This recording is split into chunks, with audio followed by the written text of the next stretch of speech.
Dan ada rasa sedihnya juga karena kalau melihat semua rintangannya tuh kayak sedih gitu. Iya. Memang ada apa sih dengan UIN hingga kamu milih UIN? Halo Sobat Uhwa, selamat datang di podcast Runut.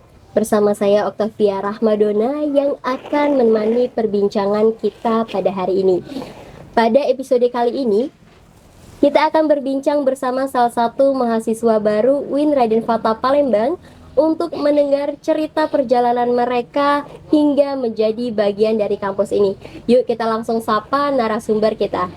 Halo, Halo Kak, gimana kabarnya? alhamdulillah baik kok Kak. Boleh dong perkenalan? Oke, halo semuanya, perkenalkan nama saya Josie Olivia. Saya asal dari KM 12 Palembang sini. Prodi yang saya pilih yaitu adalah Hukum Ekonomi Syariah. Oke, berarti aku panggilnya apa nih? Olive aja Kak. Olive aja.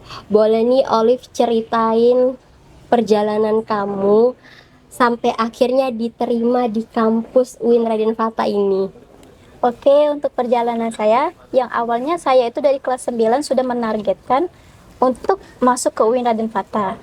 Yang mula-mulanya saya mendaftar jalur SPAN PTKIN yang dibantu oleh guru saya di SMA saya sendiri.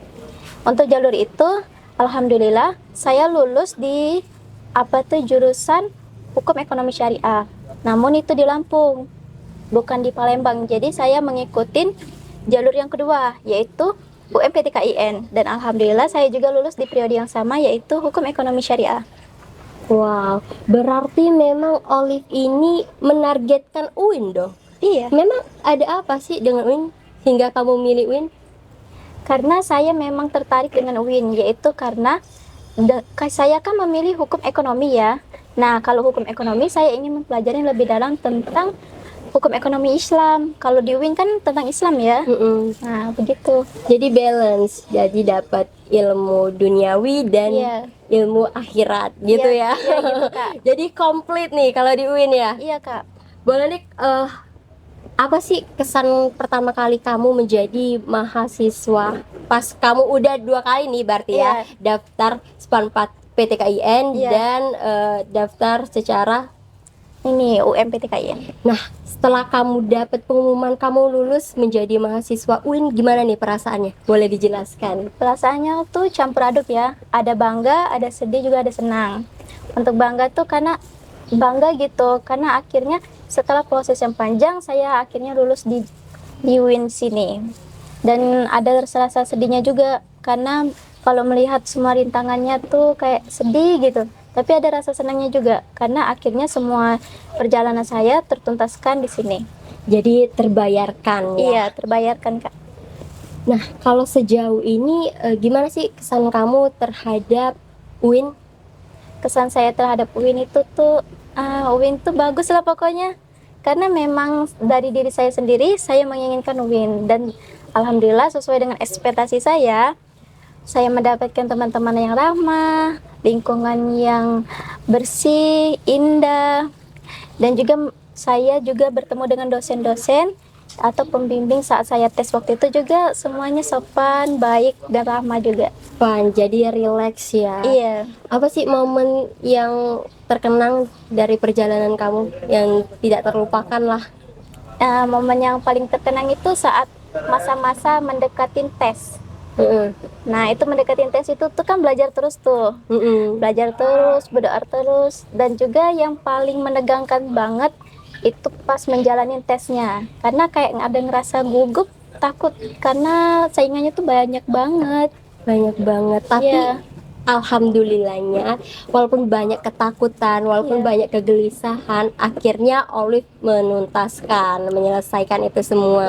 Alhamdulillah. Dan itu menjadi momen dan pengalaman baru untuk Olive. Dan kalau aku lihat nih, Olive ini seseorang yang memiliki target. Bisa terbukti dari dia kelas 9 udah menargetkan untuk masuk UIN. Nah, kira-kira apa target Olive setelah menjadi mahasiswa UIN?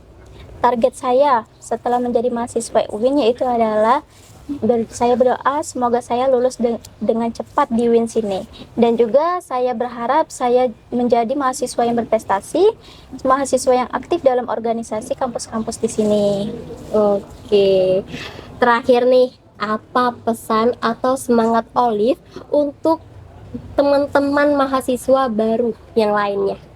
Pesan saya untuk mahasiswa-mahasiswa yang baru nanti yaitu jangan pantang menyerah, tetap optimis karena apa yang kita inginkan jika kita perjuangkan maka akan menjadi milik kita. Dan juga kita harus rajin belajar untuk mencapai semua itu. Wah, keren banget nih Olive. Nah, dari pengalaman dan cerita Olive ini banyak banget yang bisa kita ambil. Salah satunya ketekunan. Iya. Tekun. Seperti cerita Olive, dia menekuni target dia optimis, dia tetap berjuang walaupun ada rasa tidak percaya diri, tapi pada akhirnya usaha itu akan membuahkan hasil.